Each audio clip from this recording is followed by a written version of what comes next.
안녕하세요. 오늘은 구글 밋 얘기를 좀 해볼까 하는데요. 특히 여러분, 간호학 공부하시는 분들이 이걸 어떻게 더 잘 활용할 수 있을지 보내주신 자료들 가지고 한번 깊이 파고 들어보겠습니다. 네, 위키피디아 정보도 있고 여러 비교글, 구글 도움말까지 다양하게 모였네요. 그 구글 밋의 기본적인 것부터 좀 더 고급 활용법까지 학생분들께 딱 필요한 내용 중심으로 한번 보죠. 맞아요. 그냥 화상통화 앱 이렇게 하면 알면 아쉬우니까요. 이걸로 어떻게 공부나 협업, 예를 들면 케이스 스터디 같은 거 할 때 더 효율적으로 쓸 수 있을지 그 방법을 찾는 게 목표입니다.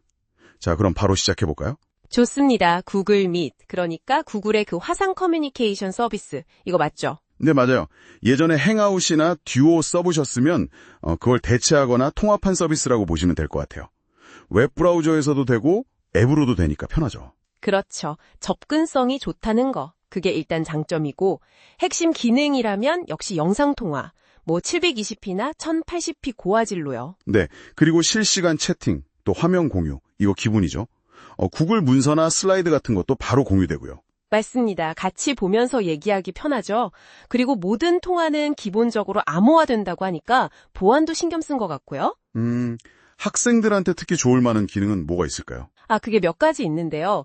예를 들어서 소음 제거 기능이요. 이게 주단 잡음을 꽤 잘 줄여서 카페나 집에서 스터디할 때 상당히 유용하거든요. 오, 그거 좋네요. 시끄러운 데서도 집중하기 쉽겠어요. 네. 그리고 저조도 모드라는 것도 있어요. 좀 어두운 환경, 밤늦 때 공부하거나 아침 일찍 온라인 강의 들을 때 있잖아요. 그때 얼굴 잘 보이게 도와주는 거죠. 아하, 실용적인데요. 또 뭐가 있죠? 자막 기능 같은 거요? 네, 맞아요. 실시간 자막, 이것도 꽤 쓸만하고요. 심지어 구글 워크스페이스 계정에 있으면 실시간 번역 자막까지 지원돼요. 번역까지요? 와, 그럼 외국 자료 보거나 할 때 좋겠네요. 그렇죠. 언어 장벽을 좀 낮춰줄 수 있죠. 그리고 배경 흐리게 하거나 가상 배경 쓰는 거, 이건 사생활 보호나 집중력 향상에 도움이 되고요. 협업 기능도 중요하잖아요. 잼보드라는 게 있던데 이건 뭔가요?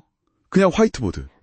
단순 화이트보드라기보다는 디지털 협업 캔버스, 이렇게 보는 게 맞을 것 같아요. 협업 캔버스요? 네, 팀원들이랑 같이 실시간으로 아이디어 그리고 포스트잇처럼 메모 붙이고 이미지도 올리고 예를 들어서 복잡한 간호 과정 같은 거 있잖아요. 그걸 시각적으로 같이 정리하고 분석할 때 아주 유용해요.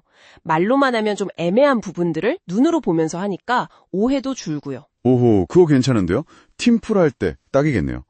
설문조사나 Q&A 이런 것도 된다고요? 네, 라이센스에 따라 다르긴 한데 그런 기능들도 활용할 수 있습니다. 구글 캘린더나 지메일이랑 바로 연동되는 것도 편하겠어요. 맞아요. 그게 구글 생태계의 강점이죠. 클릭 몇 번으로 회의 잡고 바로 참여하고 스터디 그룹 약속 같은 거 관리하기 쉬워지죠. 근데 이게 무료 계정이랑 유료 계정, 그러니까 구글 워크스페이스 계정이랑 좀 차이가 있죠? 네, 차이가 좀 있습니다. 아무래도 기능 제한이 있는데요. 어떤 점이 가장 클까요? 가장 큰 것 중 하나가 회의 녹화 기능일 것 같아요. 중요한 강의 내용이나 팀 프로젝트 회의 같은 거 다시 보고 싶을 때 있잖아요. 아, 맞아요. 복습하거나 혹시 빠진 사람 있으면 공유해줘야 하니까. 네, 바로 그거죠. 그 녹화 기능은 워크스페이스 계정이 있어야 쓸 수 있어요. 녹화하면 파일은 구글 드라이브에 자동으로 저장되고 링크도 보내주고요. 그렇군요. 무료는 그럼 녹화가 안 되는 거네요? 또 다른 차이는요? 무료는 참여 인원 제한이 최대 100명이고요. 회의 시간도 예전엔 제한이 없었는데 정책이 바뀔 수 있으니 그건 확인해 봐야 합니다. 워크스페이스는 요금제 따라서 참여 인원도 더 많고 전화 접속이나 아까 말씀드린 실시간 번역 자막 같은 고급 기능들이 더 있죠. 알겠습니다. 근데 사실 많은 분들이 궁금해하실 것 같아요. 줌이랑 비교하면 어떠냐고요. 자료 중에도 비교 분석글이 있었는데 좀 어땠나요? 네, 흥미로운 부분이죠.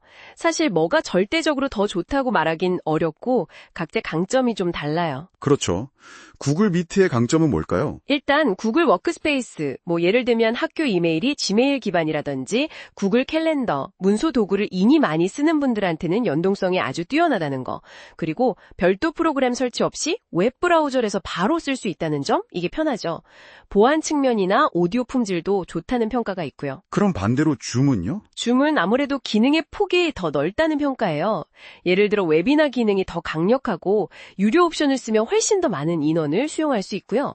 또 연동되는 외부 앱 종류가 중이 훨씬 많아요. 뭐 1000개 이상이라고 하니까요. 미트는 200개 이상 정도고요. 와, 차이가 꽤 크네요. 그럼 뭐랄까, 아주 큰 규모의 온라인 학회나 좀 복잡한 기능이 필요하면 줌이 더 나을 수도 있겠군요. 그럴 수 있습니다. 가격은 근데 단순 비교가 좀 어려워요. 줌도 무료 버전은 그룹 회의 시간 제한이 있고 고급 기능은 유료 구독이나 추가 비용이 들거든요. 아, 그렇죠. 만약 학교에서 구글 워크스페이스를 제공한다면 미트의 좋은 기능들을 추가 비용 없이 쓸 수도 있는 거니까 자기 상황에 맞춰봐야겠네요. 네, 맞습니다. 본인의 주 사용 환경이나 필요한 기능을 잘 따져보는 게 중요해요. 그렇군요.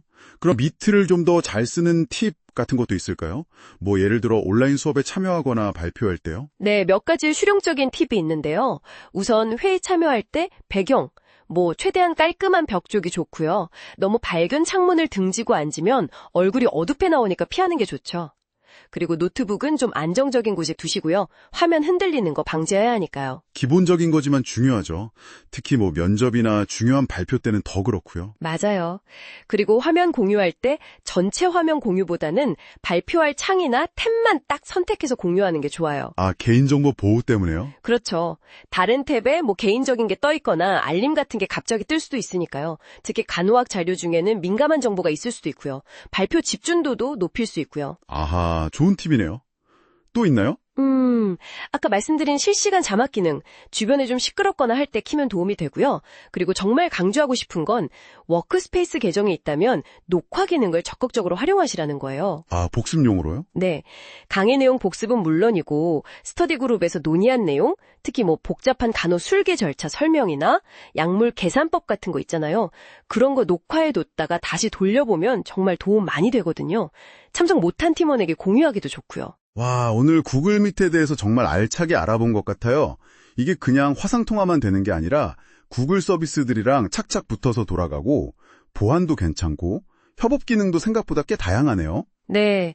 특히 팀 활동이나 온라인 소통이 정말 중요한 간호학 분야에서는 잘만 쓰면 학습 효과를 꽤 높일 수 있는 도구라고 생각합니다.